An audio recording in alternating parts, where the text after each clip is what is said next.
Hi everybody, thank you for joining me today. Today I wanted to discuss with you some of my favorite lettering supplies and tools that I use when completing my projects. I'll be linking to my blog as well so that you guys can grab the price list and also links to the products.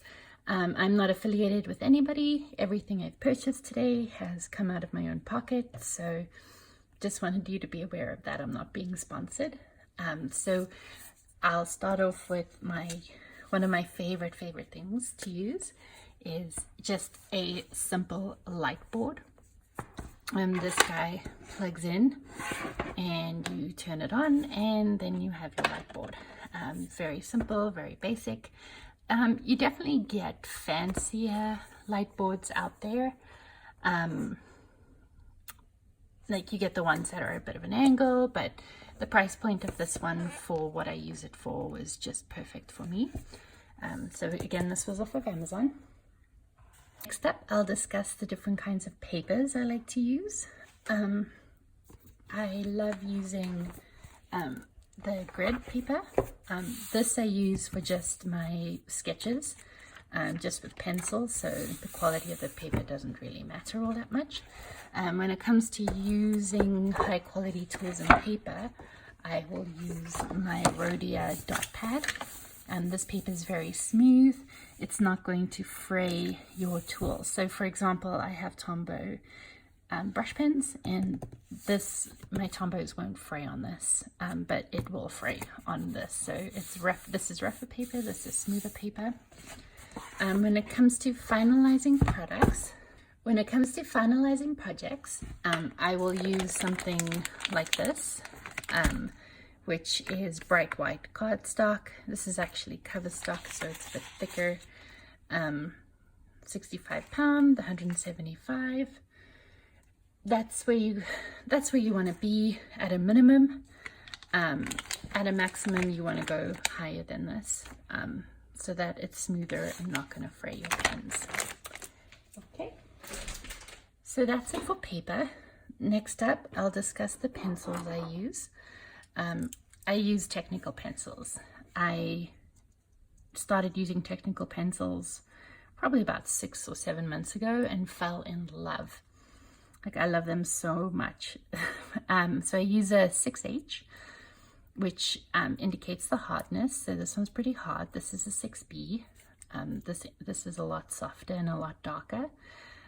I just find that especially the 6H keeps its sharpness longer than the regular HB pencils. I mean, I have them kicking around, but these are the ones that I'll reach for the most. There is a bit of a learning curve when it comes to the sharpener. You want to be very gentle when using this, especially with the 6B. So that was a frustrating learning curve.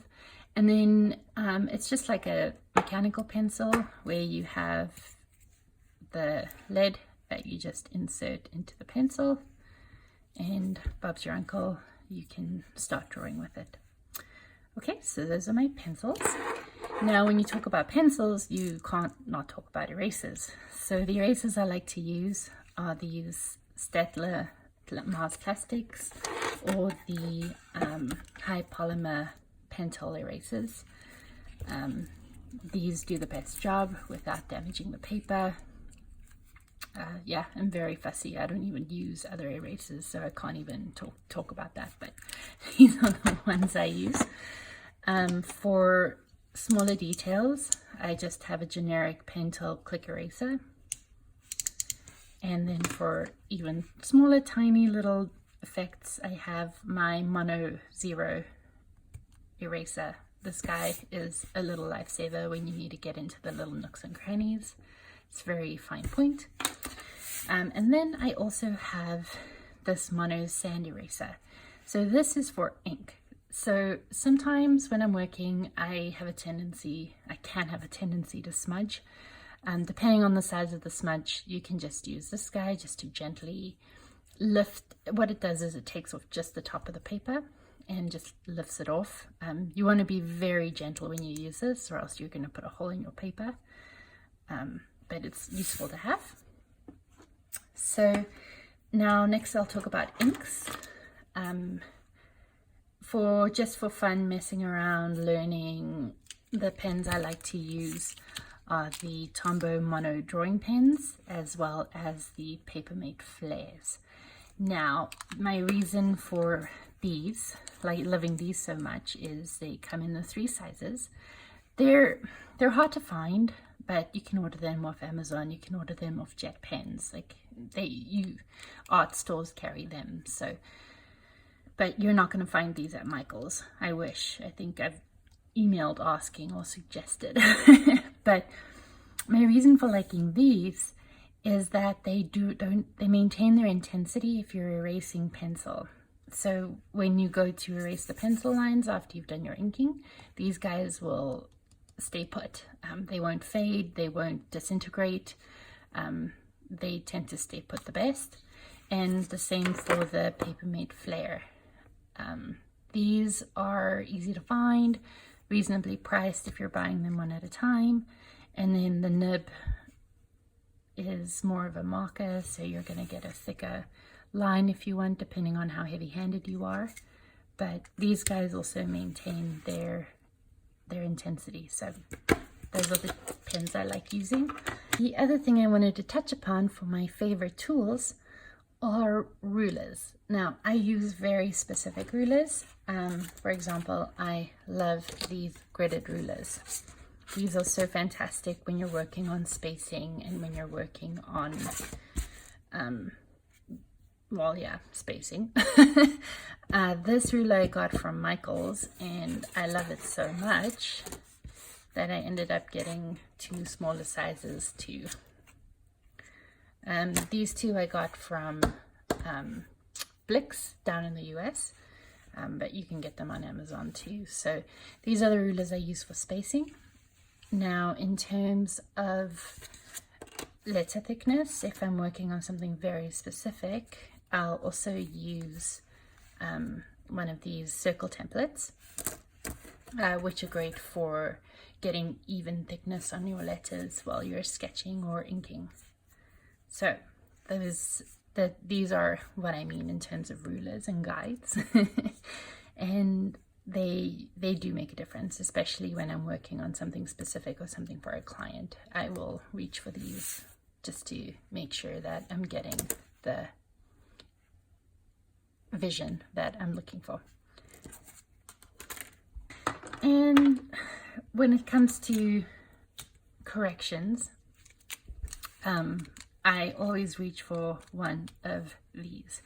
So if you use whiteout, depending on the color paper you're using, of course, but whiteout tends to stand out like a sore thumb. So what you can do is you can use white pen to kind of fix up any tiny mistakes you have that just needs a little bit of correction. So I have 2 sizes of the jelly rolls, the 5 and the 8. So the 5 is super thin tip, and then the 8 is a lot thicker. And then one of my actual favorites to use is the Sakura Decorise. So I might not be a huge Sakura fan, but this pen is incredible. Like, they did a good job with this one. They can also use a Posca paint pen, which works fantastic. This is a thinner tip as well. And then the Uniball Signo, these guys are pretty easy to find. So these guys work too. This is more of a ballpoint, so you want to be very careful when you use this guy. These guys tend to flow more than the ballpoint does, so I only use this for correcting little lines, and this I'll use for corrections that need a little bit more TLC. So those are my favorite tools to use. I will be linking my blog, the blog in the comments just down below. You can find the prices for these, and you can find more information if you don't want to have to rewatch the video. Thank you for joining me today.